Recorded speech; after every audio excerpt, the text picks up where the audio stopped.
Alright, so I showed the first few parts on camera, but I started to take this apart. And the first few steps of how to take it apart is the buffer tube and the stock.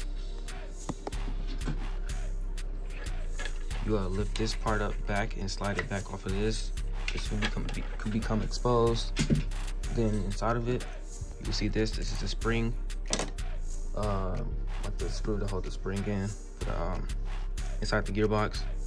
It keeps the buffer tube and the stock on there just fine and tight. Once you get this off,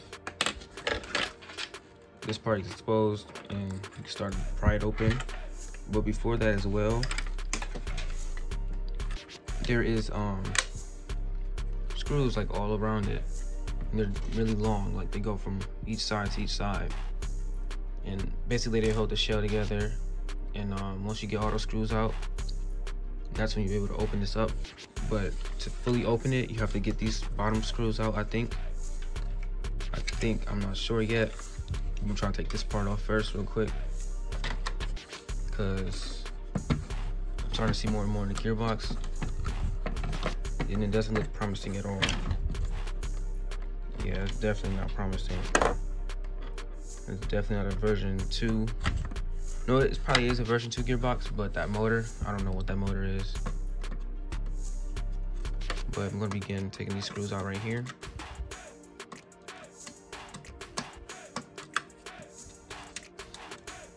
It's just like, if you're normal, like you've been doing airsoft and like tinkering with your stuff, it's just a normal way of taking them apart. It just kind of different.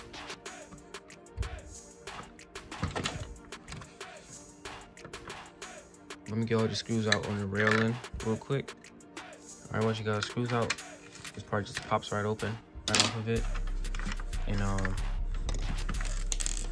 then that might be, hoping I don't have to do this other side. Oh no, probably just the top now. Yeah, so now it's just the top to do. All right here.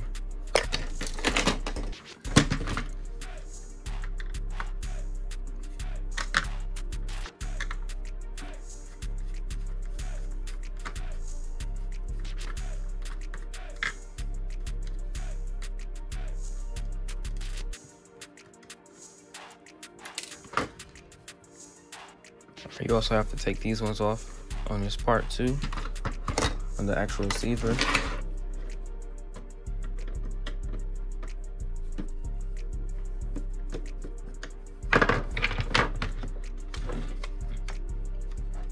That's funny, that I think they added like little weights to it, trying to make it even heavier. Wow.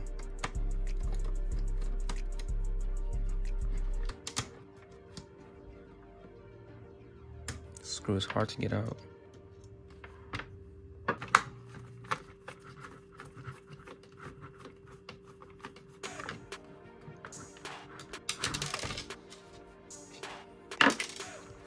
Now that should be the last one.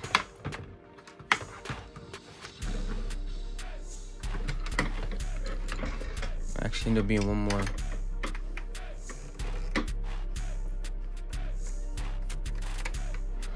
Alright, so I can't open it fully because I have to take off the orange tip.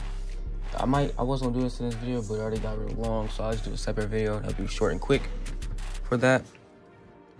But this is how the gearbox is looking. Unfortunately, all plastic, but I expected that. I'm gonna try to take it out.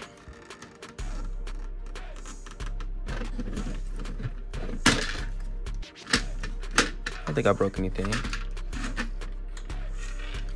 Good old plastic gearbox and short type motor. Interesting. I mean, I guess I could switch springs in here, but it'd be kind of dumb of me to do. Just look at the internals. Has normal trigger contacts. Hypothetically speaking, you could put a MOSFET in here, but that wouldn't be ideal to do.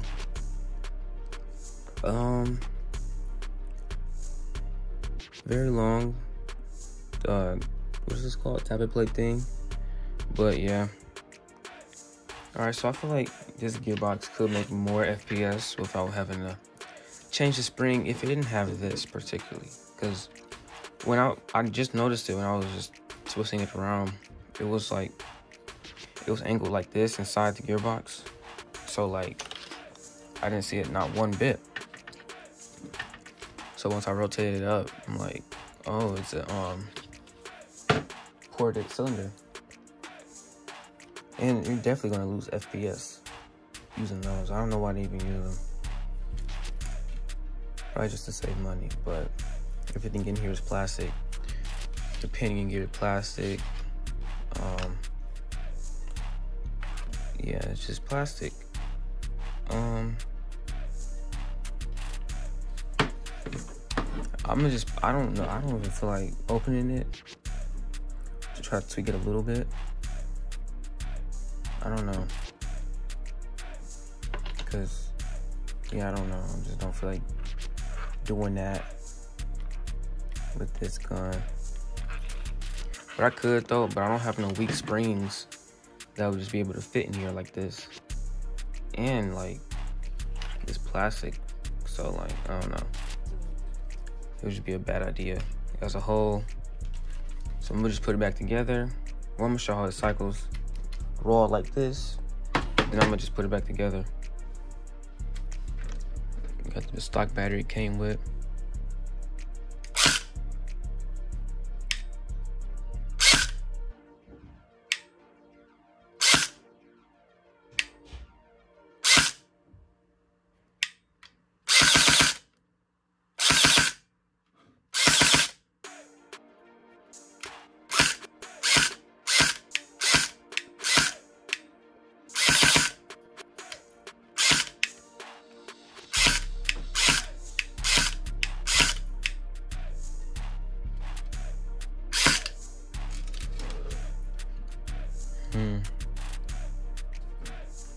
But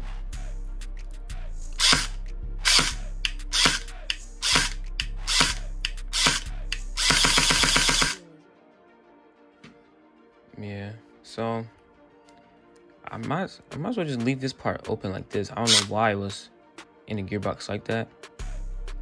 I didn't put it all the way back in this position on accident, but yeah, this whole like, it was just all in there. Which I don't get, but I don't know. Everything, when guns are just cheap like this, things be different. So yeah, you can just put it back together now. Yeah, this thing is so cheap. This is literally all the way right here. This is like the only metal thing in the gun. This is like the outer barrel. And it's supposed to sit in there like with cushion. It got all that wiggle room. But I'm still trying to put it back together. It's just built so weird, so it's like it's gonna take me a minute to get used to it. But this right here is just ridiculous. But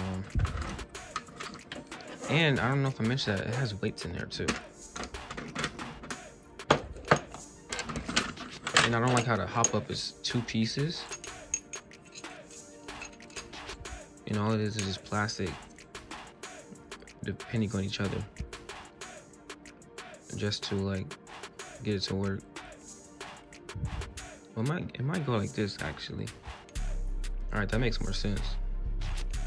Hopefully it goes like this, and if it don't, I don't know. All right, so I got it apart. Has no threads. I just did a little separate quick video of that. I mean, obviously I ain't had no threads. Price of it makes sense. The barrel, the outer barrel, very loose. Lots of weight or balance, whatever you want to call them, like little additives of weights, make the gun heavier. They genuinely don't. Well, the only reason I'm keeping them there is because they hold the threads for the stuff. So yeah. Possibly with the right Dremel, like the tools, you could probably make this fit a normal gearbox. Possibly, but I'm not really sure. And I think you could. Maybe it's something I'll try in the summer. I don't know. But the hop-up system, the way it's set up, it's like you just leave that as is. It's really sturdy in there. You got the gearbox things to hold it in place. Maybe not, because I wouldn't want to have to switch these out. So I'll probably just add something to the gearbox. I don't know, but it's really like a headache almost. But I got everything in there that just belongs inside the shell. Just these two, like, I just dropped one, but it was these two screws. Well, not screws, but I forgot what they called, but they was in there somewhere. I don't really know where it was at. I'm not gonna worry about it unless it's like somewhere obvious that it needs to be at. But right now, I'm not gonna worry about it. All right, so I got the gun back together. I'm gonna leave it as is. Let's wait to get the orange tip back on. It looks a little bad. I might just take it off, but gun is pretty easy and simple to take apart. It's kind of a hassle. It's too many screws you gotta take off. But it's working back the same way it was when it came here once I got it. In the future I might do something to it. I might just leave it to collect dust. I can't really do nothing with it. But yeah, that's pretty much it. Video for right now.